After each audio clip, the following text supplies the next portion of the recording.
हम में से कितने सारे लोगों का सपना होता है अपने पसंद की लग्जरी गाड़ी रखना, एक बड़ा सा घर, वर्ल्ड टूर करना, नई नई जगहों को एक्सप्लोर करना, एक ऐसी लाइफस्टाइल जीना जैसे मूवी स्टार या रिच पीपल जीते हैं। पर बहुत से लोगों के लिए ये सिर्फ एक सपना ही बनकर रह जाता है। मैंने बहुत से लोगों को ये कहते हुए सुना है कि अपने लिए रिटायरमेंट प्लान करो, अपनी यंग एज में इतनी मेहनत करो कि रिटायरमेंट के बाद वर्ल्ड टूर पर जा सको, बड़ा सा घर ले सको, टेंशन फ्री लाइफ जी सको। पर अगर मैं आपको कहूँ कि आप अपने इन ड्रीम्स को पूरा करने के लिए आपको बुढ़े होने की जरूरत नहीं है, आप अपने 20s या 30s में भी ये लाइफस्टाइल अचीव कर सकते हो। वर्ल्ड के सबसे रिचेस्ट और मशहूर इन्वेस्टर मिस्टर वॉरेन बफेट कहते हैं, if you don't find a way to make money while you sleep you will work until you die. अगर आप आज ये नहीं सोच पा रहे हो कि आप आज कैसे फाइनेंशियली फ्री लाइफ जी सकते हो, तो क्या गारंटी है कि आप फ्यूचर में भी फाइनेंशियली फ्री हो पाओ। और हो सकता है कि आप पूरी जिंदगी सिर्फ काम ही करते रह जाओ। दोस्तों, हम एक ऐसी दुनिया में रहते हैं जहाँ हर दिन, हर हफ्ते, हर साल चीजों के दाम सिर्फ बढ़ते ही जा रहे हैं। इन्फ्लेशन रुकने का नाम ही नहीं ले रहा है और लोगों को सरवाइव करना भी मुश्किल हो रहा है। तो ऐसे में हम क्या करें कि एक फाइनेंशियली फ्री लाइफ जी पाएं। तो आज की इस वीडियो में मैं आपको 7 ऐसे स्टेप्स बताने वाला हूँ जिनसे आपको एक फाइनेंशियली फ्री लाइफ क्या होती है और कैसे अचीव की जा सकती है, इसके बारे में पता चलेगा।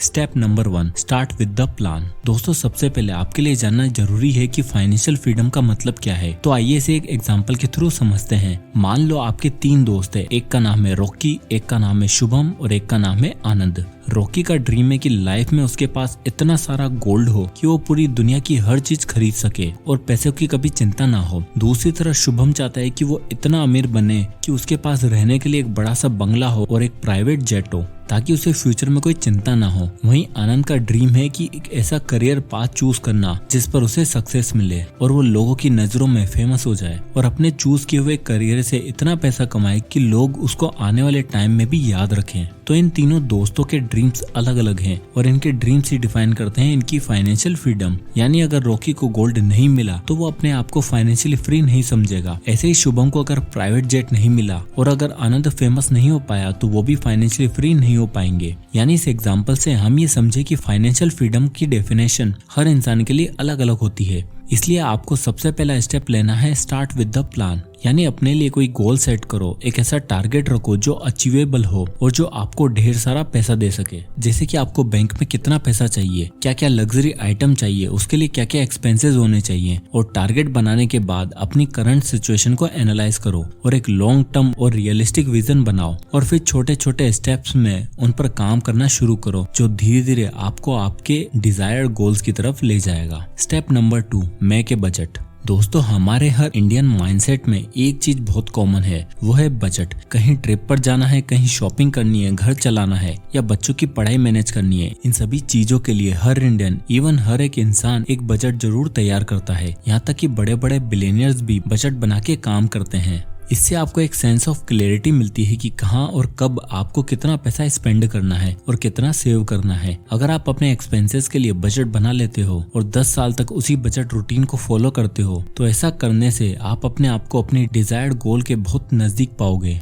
और दोस्तों, अगर आप बिना कोई बजट बनाए सिर्फ पैसा कमाने की सोचोगे तो हो सकता है आप कुछ भी सेव न कर पाओ और हो सकता है कि आप आउट ऑफ कंट्रोल खर्चा कर दो और हद से ज्यादा आप किसी डेट में फंस जाओ। इसलिए बजट आपको एक क्लैरिटी देता है कि आपको अपनी फाइनेंशियल जर्नी को किस तरह आगे बढ़ाना है। Step number 3, stop exchanging time for money. दोस्तों, हमारे हर एक इंडियन पेरेंट्स का एक माइंडसेट ये होता है कि 20 साल की उम्र तक बच्चा पढ़ाई करे, अच्छी खासी डिग्री ले और फिर उसके बाद ना चाहते हुए भी एक ऐसी जॉब पकड़े जहाँ पर उसे ठीक ठाक सैलरी मिले। अब दोस्तों, ये दिक्कत सिर्फ हमारे एवरेज इंडियन पेरेंट्स में नहीं है, बल्कि हमारे एजुकेशन सिस्टम में है। हमारा एजुकेशन सिस्टम हमें ट्रेन ही ऐसे करता है जिससे आगे चलकर हम किसी के एम्प्लॉय बने और उसे एक ड्रीम जॉब के लालच में हम अपना सारा पोटेंशियल खो देते हैं। पर अगर आप मिलेनियर्स के माइंडसेट को देखो तो वो लोग वैसा बिल्कुल नहीं करते। वो अपने बच्चों को इतना फाइनेंशियली इंडिपेंडेंट बनाने की कोशिश करते हैं जिससे वो खुद स्टेबल हो पाएं और पैसों की सही वैल्यू सीखें। और क्या आप जानते हो कि वॉरेन बफेट वर्ल्ड के वन ऑफ द रिचेस्ट आदमी ने अपनी 99% वेल्थ चैरिटी में देने का वादा किया है, सिर्फ इसलिए ताकि उनके बच्चे खुद फाइनेंशियली स्टेबल बन पाएं और नए नए आइडियाज से पैसे कमाएं। देखो दोस्तों, मैं ये नहीं कह रहा कि जो लोग 9 to 5 की जॉब करते हैं वो अच्छा नहीं है। हो सकता है आप 9 to 5 की जॉब करके अपने गोल्स को अचीव कर लो, पर बात यह है कि बस 9 to 5, बाकी के बचे 8 घंटे का क्या। मोस्टली लोग जिनको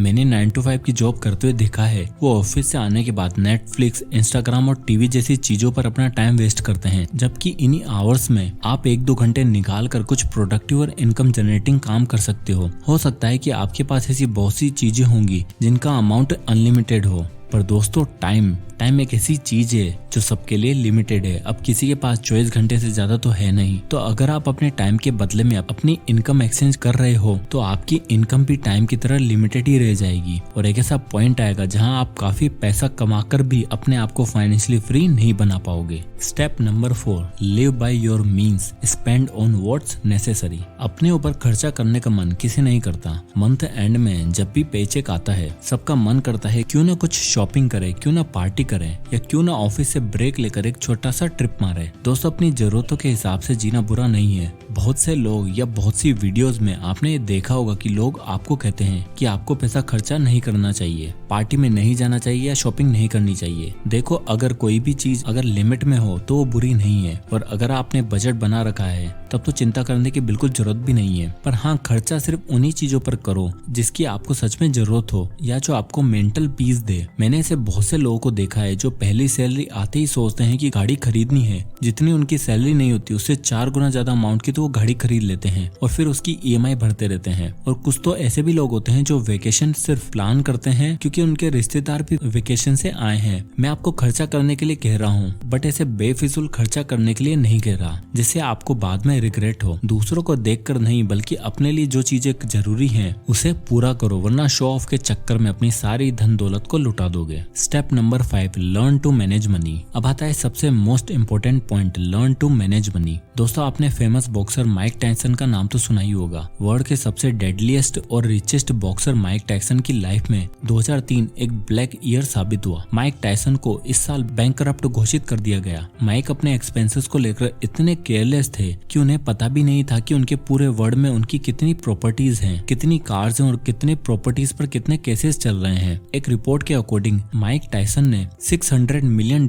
से भी ज्यादा का लॉस फेस किया था। उनके पास न जाने कितनी लग्जरीज कार थी, कितने लग्जरीज हाउस थे जिनकी मेंटेनेंस में साल के काफी पैसा खर्चा हो जाता था। और तो और माइक टायसन के पास वर्ल्ड के रेयरेस्ट स्पीसीज के लगभग 100 से ऊपर पिजन्स थे और 3 बंगाल टाइगर्स जिनका एनुअल खर्चा लगभग $1 लाख आता था। उन्होंने अपने पैसों को इतना केयरलेसली खर्चा किया कि जब उन पर लॉ सूट हुआ तो उन्हें कोई आइडिया ही नहीं था कि उनकी यूएस के किस किस स्टेट में कितनी प्रॉपर्टीज हैं, कितनी गाड़ियां हैं और कितना गोल्ड और लग्जरीज आइटम है, जिस वजह से वो अपना कर्जा नहीं चुका पाए और बैंकरप्ट हो गए। और इसी बैंकरप्ट की वजह से उन्हें 2005 में अपना बॉक्सिंग करियर भी छोड़ना पड़ा। तो दोस्तों, इसलिए आपको अपने पैसों को मैनेज करना आना चाहिए। स्पेशली कितना पैसा कहाँ खर्चा हो रहा है, इस पर तो हमेशा नजर रखनी चाहिए। हमेशा ध्यान रखो कि आप अपने ड्यूज टाइम पर क्लियर कर रहे हो या फिर नहीं, credit card payment, rent payment time पर हो रही है या फिर नहीं, कहीं कुछ अननेसेसरी खर्चा तो नहीं हो रहा है। और सबसे ज्यादा जरूरी, एक इमरजेंसी फंड हमेशा तैयार रखो जिसे जरूरत के टाइम पर आपको अपनी सेविंग्स अकाउंट से पैसे निकालने की नौबत ना आए। बड़े बड़े मिलेनियर और फेमस लोग भी अपना सब कुछ सिर्फ इसलिए गवा देते हैं क्योंकि उन्हें अपने पैसों को ठीक से मैनेज करना नहीं आता। Step number 6, start investing now.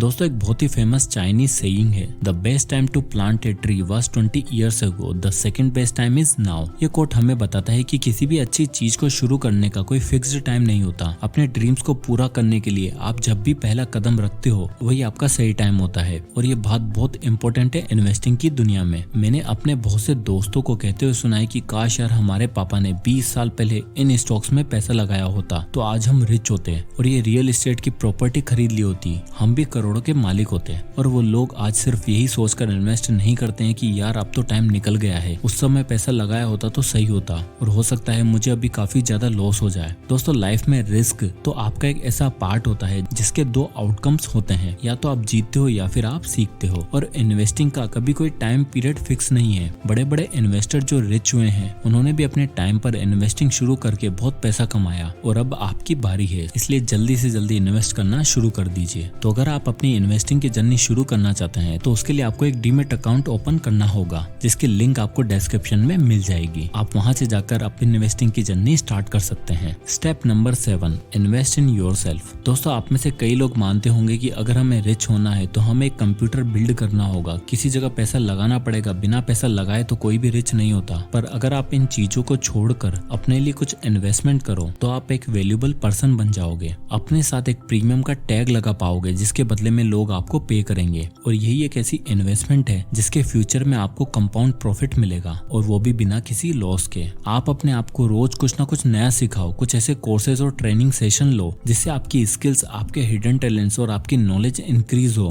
कहा जाता है कि हमारे ब्रेन की स्टोरेज कैपेसिटी 2.5 मिलियन गीगाबाइट्स होती है, यानी एक ऐसी स्टोरेज जो कभी खत्म नहीं हो सकती। लेकिन हम सही से उसका यूज नहीं करते हैं। हम उसका यूज करते हैं ऐसी एक्टिविटीज में जो हमारे लिए प्रोडक्टिव ही नहीं है। सो इसलिए इन्वेस्ट इन योरसेल्फ नाउ। तो दोस्तों, ये थे वो 7 स्टेप्स जो आपको आपकी फाइनेंशियल फ्रीडम की जर्नी में हेल्प करेंगे। सो आई होप कि ये वीडियो आपको पसंद आया होगा, तो इसे लाइक करें और शेयर करें। और अगर आप किसी भी टॉपिक या बुक पर वीडियो चाहते हैं तो हमें कमेंट करके जरूर बताएं, मैं उस पर वीडियो बनाने की पूरी कोशिश करूंगा। तो मिलते हैं नेक्स्ट वीडियो में, तब तक के लिए जय हिंद।